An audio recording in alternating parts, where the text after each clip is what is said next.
ನಮಸ್ಕಾರ. Info with Swati ಚಾನೆಲ್ಗೆ ಎಲ್ರಿಗೂ ಆತ್ಮೀಯವಾದ ಸುಸ್ವಾಗತ.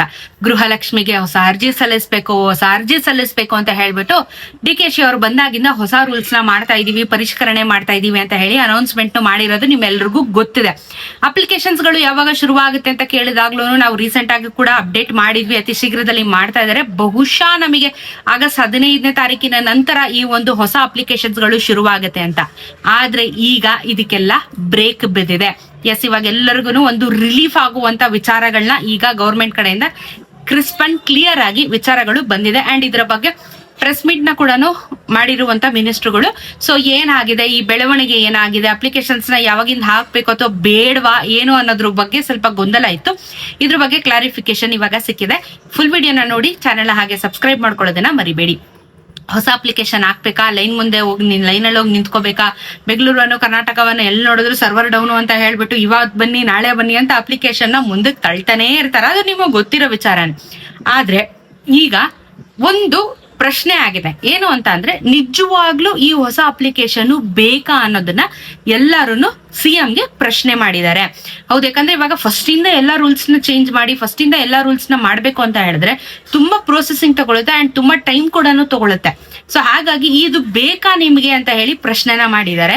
ಇದರ ಬದಲಾಗಿ ಏನ್ ಇವಾಗ ಪರಿಷ್ಕರಣೆ ಮಾಡಿ ಬೇರೆಯವ್ರು ಯಾರ್ಯಾರು ಬೇಕು ಯಾರ್ಯಾರು ಬೇಡ ಅವ್ರನ್ನೆಲ್ಲ ಕಿತ್ತಾಕ್ತಾ ಇದೀರಲ್ಲ, ಅದನ್ನ ಮುಂದುವರಿಸಿ ಹೊತ್ತು ಎಲ್ಲರಿಗೂ ಸ್ಟಾಪ್ ಮಾಡ್ಬಿಟ್ಟು ನೀವು ನಮಗೆ ಇವಾಗ ಹೊಸದಾಗಿ ಅಪ್ಲಿಕೇಶನ್ ಹಾಕಿ ಅನ್ನೋದನ್ನ ಸ್ವಲ್ಪ ಹೋಲ್ಡ್ ಅಲ್ಲಿ ಇಡಿ ಅಂತ ಹೇಳಿ ರಿಕ್ವೆಸ್ಟ್ ಮಾಡಿದ್ದಾರೆ CMಗೆ.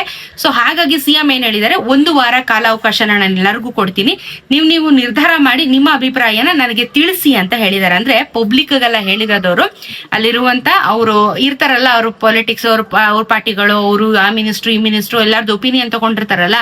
ಸೊ ಒಪಿನಿಯನ್ ಮ್ಯಾಟರ್ ಆಗುತ್ತೆ. ಇವಾಗ ಇವರೆಲ್ಲರೂ ಏನ್ ಹೇಳ್ತಾ ಇದಾರೆ, ಬೇಡ ಅಂತ ಹೇಳ್ತಾ ಇದಾರೆ, ಬಟ್ ಮಿನಿಸ್ಟ್ರು ಬೇಕು ಅಂತ ಹೇಳ್ತಾ ಇದಾರೆ. ಸೊ 1 ವಾರ ಅವಕಾಶನ ಕೊಡ್ತಾ ಇದಾರೆ. ಯಾಕಂದ್ರೆ ಎಲ್ಲಾ ರೀತಿ ಬೆಳವಣಿಗೆಗಳು ಅಥವಾ ಎಲ್ಲರ ಅಭಿಪ್ರಾಯನೂ ಕೇಳ್ಬೇಕಲ್ವಾ. ಈಗ ಹೇಗೆ ಅಂದ್ರೆ ನ್ಯೂಸ್ ಚಾನೆಲ್ ಅವ್ರು ನೋಡಿರ್ಬೋದು, ಹೋಗಿ ಪಬ್ಲಿಕ್ ಹತ್ರ ಒಪಿನಿಯನ್ ಗಳನ್ನ ಕೇಳ್ತಾ ಇದಾರೆ. ಪ್ರತಿಯೊಂದೂ ಮ್ಯಾಟರ್ ಆಗುತ್ತೆ. ಜನನು ಅದನ್ನೇ ಹೇಳ್ತಿರೋದು, ಹೊಸ ಅಪ್ಲಿಕೇಶನ್ ಬೇಡ, ಅದರ ಬದಲಾಗಿ ಏನಿದೆ ಅದನ್ನ ಕ್ಯಾನ್ಸಲ್ ಮಾಡಿ ಮುಂದುವರಿಸಿ ಅಂತ ಹೇಳ್ತಾ ಇದಾರೆ. ಬಿಕಾಸ್ ಇವಾಗ ನಿಮ್ಗೆ ಇವಾಗ ಇನ್ನೂ 31ನೇ ಕಂತಿನ ಹಣ ಬರಬೇಕು, ಅದನ್ನು ನಿಮ್ಗಿನ್ನು ಅಮೌಂಟ್ ಜಮಾ ಆಗ್ಲಿಲ್ಲ. ಸೊ ಇದೆಲ್ಲಾನು ಹೋಲ್ಡ್ ಅಲ್ಲಿ ಆಗುತ್ತೆ, ಮತ್ತೆ ಬರುವಂತ ಅಮೌಂಟ್ಗಳಿಗೂ ತೊಂದರೆ ಆಗುತ್ತೆ ಅನ್ನೋ ಒಂದು ಕಾರಣದಿಂದ 1 ವಾರ ಅವಕಾಶನ ಕೇಳಿದ್ದಾರೆ. ಈ 1 ವಾರದಲ್ಲಿ ಏನೆಲ್ಲ ಬೆಳವಣಿಗೆ ಆಗುತ್ತೆ, ಅಥವಾ ನಿಜವಾಗ್ಲೂ ಫಸ್ಟ್ ಇಂದ ಅಪ್ಲಿಕೇಶನ್ ಸಲ್ಲಿಸ್ಬೇಕಾ, ಇಲ್ಲಾಂದ್ರೆ ಬೇಡ ನಾವು ಇದೇ ರೀತಿ ಮುಂದುವರಿಸ್ತೀವ ಅನ್ನೋದನ್ನ ಕ್ರಾಸ್ ವೆರಿಫೈ ಮಾಡಿ ಗವರ್ಮೆಂಟ್ ನಮ್ಗೆ ಹೇಳುತ್ತೆ. ಇದರ ಜೊತೆಗೆ ತುಂಬಾ ಇಂಪಾರ್ಟೆಂಟ್ ಆಗಿರುವಂತ ವಿಚಾರ ವೋಟರ್ ID. ಸೊ ಬೇರೆ ಬೇರೆ ಸ್ಟೇಟ್ ಗಳಿಂದ, ತಮಿಳ್ನಾಡು, ಆಂಧ್ರ, ಕೇರಳದಿಂದ ಬಂದು ಇಲ್ಲಿ ಬೆಂಗಳೂರು, ಬೇಸಿಕಲಿ ಜಾಸ್ತಿ ಜನ ಬರೋದು ಬೆಂಗಳೂರಲ್ಲಿ ಕೆಲಸ ಮಾಡ್ತಾ ಇರ್ತಾರೆ. ಆದ್ರೆ ಅವ್ರಿಗೆ ವೋಟಿಂಗ್ ID ಅಥವಾ ವೋಟಿಂಗ್ ರೂಲ್ಸ್ ಏನಿರುತ್ತೆ ಅವ್ರ ಸ್ಟೇಟ್ ಅಲ್ಲಿ ಇರುತ್ತೆ. ಫಾರ್ ಎಕ್ಸಾಂಪಲ್, ಇವಾಗ ತಮಿಳ್ನಾಡಲ್ಲಿ ರೀಸೆಂಟ್ ಆಗಿ ಎಲೆಕ್ಷನ್ ನಡೀತು, ವಿಜಯ್ ಅವ್ರು ಗೆದ್ದಾಗ. ಸೊ ಎಲೆಕ್ಷನ್ಗೆ ವೋಟ್ ಹಾಕೋದಿಕ್ಕೆ ಅಂತ ಇಲ್ಲಿಂದ ಜನ ಖಾಲಿ ಮಾಡಿದವರು ಅರ್ಧ ಬೆಂಗಳೂರು ಖಾಲಿ ಆಗ್ಬಿಡಿತ್ತು. ಜನ ಇಲ್ಲಿ ಇರ್ತಾರೆ, ಆದ್ರೆ ಅವ್ರಿಗೆ ವೋಟರ್ ID ಇರೋದಿಲ್ಲ. ಅಲ್ಲಿ ಮಾತ್ರ ವೋಟ್ ಹಾಕಿ ಇಲ್ಲಿ ಬಂದು ಅವ್ರು ಇಲ್ಲಿ ಕೆಲಸ ಮಾಡ್ತಾ ಇರ್ತಾರೆ ಅಥವಾ ಇಲ್ಲಿ ವಾಸ್ತವದಲ್ಲಿ ಇರ್ತಾರೆ. ಆದ್ರೆ ಕರ್ನಾಟಕದ ವೋಟರ್ ID ಇವ್ರುಗಳಿಗೆ ಸಿಕ್ಕಿರೋದಿಲ್ಲ. ನಾನು ಲಾಸ್ಟ್ ವಿಡಿಯೋದಲ್ಲಿ ಹೇಳಿದೆ, ವೋಟರ್ ID ತುಂಬಾ ಇಂಪಾರ್ಟೆಂಟ್ ರೋಲ್ ನ ಪ್ಲೇ ಮಾಡ್ತಾ ಇದೆ. ವೋಟರ್ ID ಗಳ ಬಗ್ಗೆ ಗಮನ ಇರ್ಲಿ, ಮಾಡಿಸ್ಕೊಳ್ಳಿ ಅಂತ ಹೇಳ್ಬಿಟ್ಟು. ಸೊ ಇವಾಗ ಯಾರೆಲ್ಲ ವೋಟರ್ ID ಇಲ್ದಿರೋರು ಇದಾರೆ, ಇಂಥವ್ರಿಗೆ, ಅಂದ್ರೆ ವೋಟರ್ ID ಇದ್ರೆ ಬೇಸಿಕಲಿ ನೀವು ಕರ್ನಾಟಕದವರು ಅಂತ ಪ್ರೂವ್ ಆಗೋದು, ನೀವು ವೋಟಿಂಗ್ ರೈಟ್ಸ್ ಇರುತ್ತೆ ನಿಮ್ಗೆ. ವೋಟರ್ ಐಡಿನೇ ಇಲ್ಲ ಅಂತ ಅಂದ್ರೆ ನಿಮ್ಗಳನ್ನ ಗೃಹಲಕ್ಷ್ಮಿ ಯೋಜನೆಯಿಂದ ಕಿತ್ತು ಹಾಕುವಂತ ಪ್ರಯತ್ನ ಮಾಡ್ತಾ ಇದ್ದಾರೆ. ಸೊ ವೋಟರ್ ID ಇತ್ತು ಅಂತ ಅಂದ್ರೆ ನಿಮ್ಗೆ ಯಾವುದೇ ರೀತಿ ತೊಂದರೆ ಇಲ್ಲ. ಇದ್ರ ಜೊತೆಗೆ ಅಫ್ಕೋರ್ಸ್ ಎಲ್ಲಾನು ನಿಮ್ಗೆ BPL ರೇಷನ್ ಕಾರ್ಡ್, ಅದೇನಿದೆ ಆದಾಯ ಪ್ರಮಾಣ, ಜಾತಿ, GST ಅದೆಲ್ಲಾನು ಅನ್ವಯ ಆಗುತ್ತೆ. ಇದ್ರ ಜೊತೆಗೆ ಹೊಸದಾಗಿ ಆಡ್ ಆಗಿರೋದು ವೋಟರ್ ID ಇಲ್ಲ ನಿಮ್ಮಲ್ಲಿ ಅಂತ ಹೇಳಿದ್ರೆ ನಿಮ್ಗೆ ಗೃಹಲಕ್ಷ್ಮಿ ಹಣ ಕ್ಯಾನ್ಸಲ್ ಆಗುತ್ತೆ.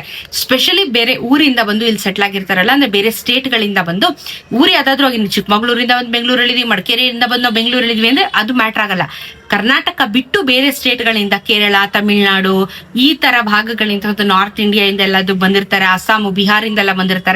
ಅಂತವ್ರು ಬಂದು ಕರ್ನಾಟಕದಲ್ಲಿ ಇವ್ರಿಗೆ ವೋಟರ್ ID ಇಲ್ಲ ಅಂದ್ರೆ ನಿಮ್ಗಳಿಗೆ ಗೃಹಲಕ್ಷ್ಮಿ ಫಲಾನುಭವಿಗಳು ನೀವೇನಾದ್ರೂ ಆಗಿದ್ರೆ ಕ್ಯಾನ್ಸಲೇಷನ್ ಮಾಡ್ತಾ ಇದ್ದಾರೆ. ಮೆಜಾರಿಟಿ ನಾರ್ತ್ ಇಂದ ಬಂದಿರೋರು ಇದ್ದಾರೆ. ಸೊ ಇಂಥವ್ರಿಗೆ ಕ್ಯಾನ್ಸಲೇಷನ್ ಮಾಡ್ಬೇಕು ಅಂತ. ಅಂಡ್ ಇವ್ರಿಗೆ ಶಕ್ತಿ ಯೋಜನೆ ಕೂಡ ಸಿಗೋದಿಲ್ಲ. ಯಾಕಂದ್ರೆ ಇವ್ರ ಆಧಾರ್ ಕಾರ್ಡ್ ಅಲ್ಲಿ ಅಡ್ರೆಸ್ ಅವ್ರ ಊರು ಅಡ್ರೆಸ್ ಇರುತ್ತೆ, ಹೊರತು ಬೆಂಗಳೂರು ಅಡ್ರೆಸ್ ಇರೋದಿಲ್ಲ. ಅದನ್ನ ಯಾರು ಚೇಂಜ್ ಮಾಡಕ್ಕೆ ಕಷ್ಟ ಆಗುತ್ತೆ. ಸೊ ಅಂತವ್ರಿಗೂ ಕೂಡ ಶಕ್ತಿ ಯೋಜನೆ ಫಲಾನುಭವಿಗಳು ಆಗಕ್ಕಾಗಲ್ಲ. ಅಂಡ್ ಗೃಹಲಕ್ಷ್ಮಿ ಹಣನು ಸಿಗೋದಿಲ್ಲ. ಇದರ ಜೊತೆಗೆ ಗೃಹ ಜ್ಯೋತಿ ಕೂಡ ಇವ್ರಿಗೆ ಸಿಗೋದಿಲ್ಲ. ಯಾಕಂದ್ರೆ ಗೃಹ ಜ್ಯೋತಿಗೂ ನಿಮ್ಗೆ ಇದೆಲ್ಲಾ ರೂಲ್ಸ್ ಅನ್ವಯಿಸುತ್ತೆ. ಇದಕ್ಕೂ ವೋಟರ್ ID ಇಂಪಾರ್ಟೆಂಟ್ ಆಗುತ್ತೆ. ವೋಟರ್ ID ಇಲ್ಲ ಅಂತ ಅಂದ್ರೆ ನೀವು ಕರ್ನಾಟಕದವರೇ ಆಗಿದ್ರೆ ದಯವಿಟ್ಟು ಹೋಗಿ ವೋಟರ್ ID ಗಳಿಗೆ ಅಪ್ಲೈ ಮಾಡಿ. ಇದ್ರ ಬಗ್ಗೆ ನಾನು ಆಲ್ರೆಡಿ ಇದು ಸೆಕೆಂಡ್ ಟೈಮ್ ರಿಪೀಟ್ ಮಾಡ್ತಾ ಇದ್ದೀನಿ, ವೋಟರ್ ಐಡಿಗೆ ದಯವಿಟ್ಟು ಅಪ್ಲೈ ಮಾಡಿ, ಇಲ್ಲಾಂದ್ರೆ ಮುಂದಿನ ದಿನಗಳಲ್ಲಿ ತೊಂದರೆ ಖಂಡಿತ ಆಗತ್ತೆ. ಸೊ ಸದ್ಯಕ್ಕೆ ಒಂದು ವಾರದ ತನಕನೂ ನಮ್ಗೆ ಈ ಗೃಹಲಕ್ಷ್ಮಿದು ಅಪ್ಡೇಟ್ಸ್ ಗಳ ಬಗ್ಗೆ ನಾವು ವೇಟ್ ಮಾಡ್ಬೇಕಾಗತ್ತೆ. ಹೊಸ ಅರ್ಜಿನ ಇಲ್ಲ ಅಂದ್ರೆ ಹಿಂಗೆ ಕಂಟಿನ್ಯೂ ಮಾಡ್ತಾರ ಅನ್ನೋದ್ರ ಬಗ್ಗೆ ಗೌರ್ಮೆಂಟ್ ಏನ್ ಹೇಳುತ್ತೆ ಅಥವಾ ನಿರ್ಧಾರ ತಗೊಳುತ್ತೆ ಅನ್ನೋದ್ರ ಬಗ್ಗೆ ವೇಟ್ ಮಾಡಿ ನೋಡ್ಬೇಕಾಗತ್ತೆ. ಸೊ ಈ ಸೋಮವಾರದಿಂದ ಏನ್ ಅಪ್ಡೇಟ್ಸ್ ಗಳು ಸಿಗ್ತಾ ಇರುತ್ತೆ ಅದನ್ನ ನಿಮ್ಗೆ ಅಪ್ಡೇಟ್ ಮಾಡ್ತಾ ಇರ್ತೀನಿ. ಚಾನಲ್ ಸಬ್ಸ್ಕ್ರೈಬ್ ಮಾಡ್ಕೊಂಡು ಬೆಲ್ ಐಕಾನ್ ಒತ್ತಿಟ್ಕೊಳ್ಳಿ, ನೋಟಿಫಿಕೇಶನ್ಸ್ ಬರುತ್ತೆ, ಅವಾಗ ಅಪ್ಡೇಟ್ ನಿಮ್ಮ ಮೊಬೈಲ್ಗೆ ಇಮಿಡಿಯೇಟ್ ಆಗಿ ನೋಟಿಫಿಕೇಶನ್ ಮುಖಾಂತರ ತಲುಪುತ್ತೆ. ಸೊ ಇದಿಷ್ಟು ಅಪ್ಡೇಟ್ ಇದೆ, ಸಿಗ್ತಾರ ಮತ್ತೊಂದಷ್ಟು ವಿಡಿಯೋಲಿ. ನಮಸ್ಕಾರ.